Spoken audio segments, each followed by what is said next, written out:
Good afternoon, ladies and gentlemen. Jamie Samuel reporting, and welcome to episode 7 of my 2022 FIFA World Cup podcast, bringing you the latest updates on the 2022 World Cup. I am joined again on this podcast by Bani Pera. Bani, how are you going this fine evening, and how did you enjoy Australia's triumph the other night? I'm doing very well, thanks, Jamie, and thanks for having me on your show again. I'm doing very well, just very sleep deprived because of the World Cup. As for Australia's win against Tunisia, that was brilliant. I honestly wasn't expecting Australia to win. I know a lot of people were, but I thought Tunisia was good in their first game. Australia wasn't, and to me, it was a big form reversal. And I'm just glad Australia did get the win, and now they are on the front foot. Hoping to get into the next phase, and that would just be beautiful to see Australia in the second round. Absolutely, it would. Over the last day, we have seen Morocco cause another major upset at the 2022 World Cup as they stunned Belgium 2-0. After having a goal disallowed by VAR just before half-time from Hakim Ziyech, the game sprung into life in the last 20 minutes. Romain Sass broke the deadlock in the 73rd minute with a stunning free kick, before Zakaria Aku Halal put the seal on a famous Morocco win in Morocco's history. It throws Group F wide open. If Morocco defeat Canada, who are already eliminated, they will progress to the knockout stages in a group that featured two heavyweights. It will be the first time since 1986 they progress past the group stage if successful. If Belgium lose to Croatia, it will be the end of their campaign at a surprisingly early stage for the 2018 semi-finalists, not to mention the second-place team in the world. Even a draw against Croatia could be curtains depending on other results. Barney, this result was another big surprise to the football world. Did it surprise you?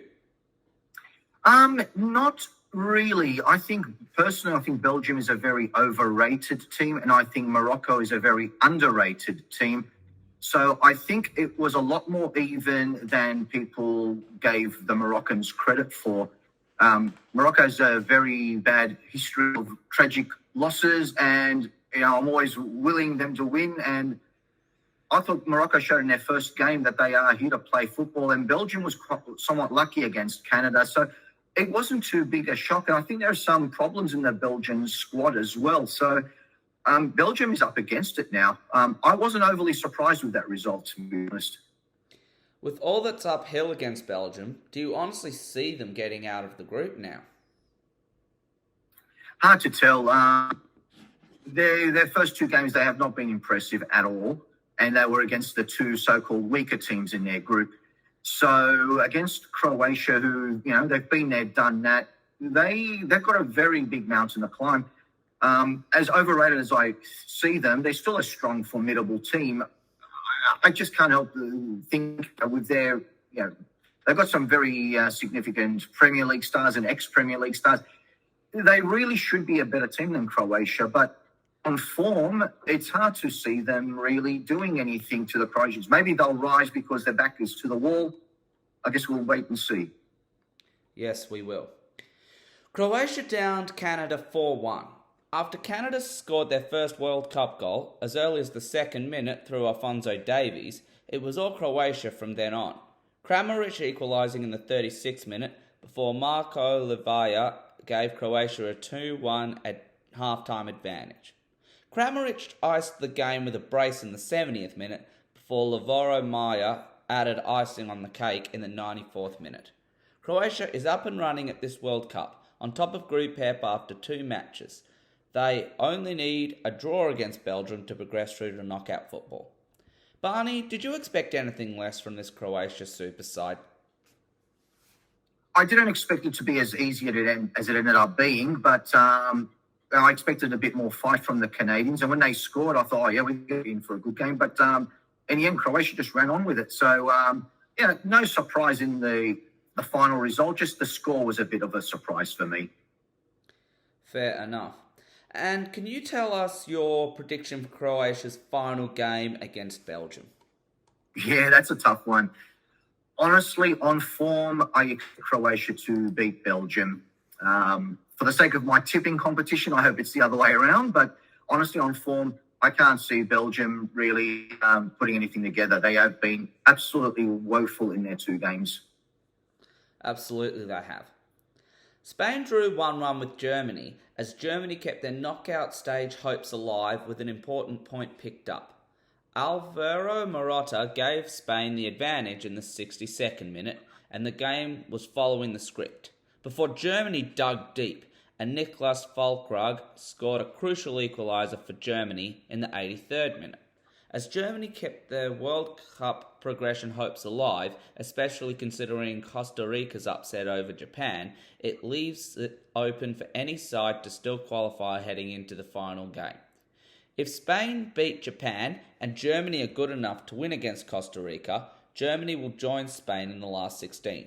Anything less than a win for Germany will see them eliminated at the group stage for the 2nd consecutive World Cup, which would be a great disappointment for the 4-time winners.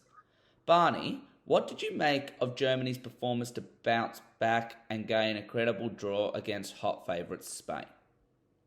Well, I thought it was a great bounce back because they've honestly, no one expected them to lose to the Japanese, and the pressure would have been immense on the Germans. And you mentioned, 2 World Cups in a row not making the second round would be an absolute disaster. So, look, it was a good bounce back for the Germans, and probably the Spanish would be the most disappointed with that result, I think, because Spain would have gone into the game thinking, you know what, we got the Germans at their most vulnerable. But a 1-1 draw was, I think, for the Germans, I think after their last game, I think it was a good result for the Germans. Absolutely, I agree with you on that one. Can you see both these sides winning their last games and progressing to the round of 16? Well, it's a hard one. This is a very interesting group because all teams, depending on what result they get, can qualify for the next round. So everyone has an incentive going into that last game. Look, if the Germans stick to football and ditch the politics, there's no reason why the Germans can't be strong. And Spain, they should account for Japan. But this World Cup is being one of surprises. We just don't know which Spain's going to show, which Japan's going to show, which Costa Rica, which Germany. It's honestly a lucky dip. It just depends who shows up on the game day and who's focused. Absolutely. In other news, some upcoming matches include Korea Republic will take on Ghana at the Education City Stadium. South Korea drew 0-0 with Uruguay on matchday 1, whilst Ghana was outclassed by Portugal 3-2. This is a crucial game for both sides if they are to progress from the group. South Korea simply must win their final game against Portugal if they are to truly set up a chance of progression. My prediction, South Korea to get a 2-1 victory. Barney, your predictions, please. Just a bit different. I'm going to say Ghana 2-1. I think Ghana showed a lot in that Portugal game that they can compete with the best. Though I would like to see an Asian team get a win. But, I think Ghana will actually win the game. And I'll go 2-1 to Ghana. Okay, interesting prediction. What can South Korea do to turn around the form that saw them draw with Uruguay and transform it into a win? Well, they just got to be more ruthless in front of goal. I thought the South Koreans were, overall, they played well against Uruguay. They were very, very solid at the back. Their midfield worked hard. Just, one, an inch here and there, and, they could have scored. So I don't think they have to really change all that much. Just, stay patient and chances will come. Yeah, absolutely. Brazil will take on Switzerland at Stadium 974. Brazil began their tournament as expected, with a 2-0 win over Serbia. Switzerland also began with a 1-0 victory over Cameroon. It is expected that these two sides will be the sides to progress from Group G. Brazil can as good as secure a knockout place with a victory. My prediction, a 2-1 win for Brazil. Barney, do you see Brazil getting the win they need to put themselves in prime position to qualify? 100%. Brazil is a different class to Switzerland. I think 2-0, maybe even 3-0 to Brazil. Yep, absolutely. I think I agree to that similar prediction. As I mentioned, it might be a bit closer, but my final prediction is Brazil 2 or 3-1. What can Switzerland do to break down the might of Brazil and hold them to an unexpected draw at least? Well, like any game, they have to win the midfield battle. I thought Cameroon actually dominated them in midfield, and the goal was a somewhat against a run of play when they did score against Cameroon, ironically through a Cameroonian-born player. But yeah, Switzerland needs to win the midfield battle because Brazil is just way too strong in midfield, and with that midfield, they'll smash anyone. So you just got to win the midfield battle. Maybe an extra midfielder at the expense of a striker, but they've got to win the midfield battle to have a chance. Yep. Portugal will take on Uruguay at the Lusail Stadium. Portugal began their campaign with a 3-2 win over Ghana as Cristiano Ronaldo became the first player to score at 5 different World Cups. As mentioned, Uruguay was held to a goalless draw against South Korea. Portugal can secure progression with a victory over the South Americans. Even if Uruguay lose, they can still progress with a win over Ghana as long as results go their way. My prediction, 2-1 win for Portugal. Barney, do you feel a similar result? Yes, I do. I think, 2-1 to Portugal. I think they are a much better team, much more balanced in the team than Uruguay. And, I agree with you. What can Uruguay do to cause the upset and get the crucial points they need? As with the Koreans, they were very solid at the back. So I can't see Portugal pushing too many past Uruguay. But as with the South Koreans, chances will come. I mean, Uruguay did hit the post twice.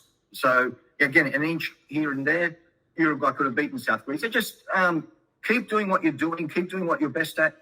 Chances will come. And it's all about patience. You've got to be patient and don't panic when things don't go according to plan. Absolutely. And that concludes episode 7 of my 2022 FIFA World Cup podcast. Barney, thanks so much for your time again and look forward to having you back on again soon for this podcast. Well, thank you for having me, Jamie, and look forward to future podcasts with you. Wonderful. Remember, if you are keen to be a guest on this podcast, you can reach me on my email in the video description or via the LinkedIn profile in the description. I look forward to bringing you more action in the next 24 hours.